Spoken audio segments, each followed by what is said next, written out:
नमस्कार साथियों, अब स्वामी दयानंद सरस्वती के शिष्य भी स्वामी दयानंद से सवाल करने लगे हैं और उनकी बातों में विचारधाराओं को गलत बताने लगे हैं। हाँ, ये जो काम है संत रामपाल जी महाराज की विचारधारा ने किया है, जो संत रामपाल जी महाराज ने उनकी सत्यास प्रकाश खोल के दिखाई थी।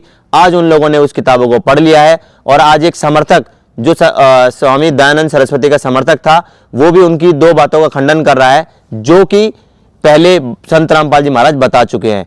जिसमें एक बात थी कि 24 वर्ष की लड़की और 48 वर्ष के पुरुष का विवाह उत्तम बताया है। उनका खुद का समर्थक, आर्य समाज का खुद का समर्थक उस चीज को मना कर रहा है। तो आप देख लीजिए कि स्वामी दयानंद सरस्वती स्वामी कहलाने लायक थे या नहीं। इस पे हम बात करेंगे बाद में। पहले दिखाएंगे वो वीडियो जिसमें वो उनका समर्थक जो इस चीज को खंडन कर रहा है।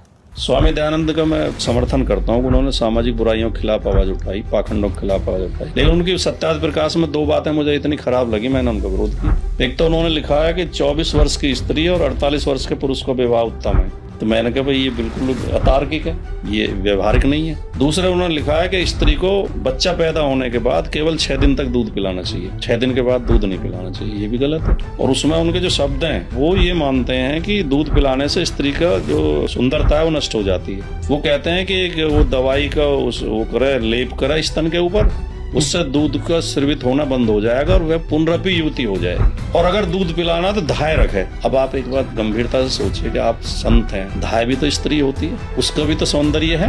हाँ। उसका भी तो अपना बच्चा है, वो अपना दूध अपने बच्चे को पिलाएगी, तुम्हारे बच्चे को पिलाएगी। यानी कि आप जो है शोषण के समर्थक हैं। ये जो अमीर लोग हैं वो गरीब औरतों से अपने बच्चों को दूध पिलवाएं। मैं स्वामी दयानंद के प्रति सम्मान रखते हुए भी उनकी इन दो बातों का विरोधी हूँ। अब बारी है आपकी। सत्या प्रकाश पढ़कर उसमें जो महर्षि दयानंद जी के कुविचार हैं उन पर आप लोगों को भी ऑब्जेक्शन उठाना है, या फिर आपको जो चीज गलत लगती है उस चीज को समाज को बताना है।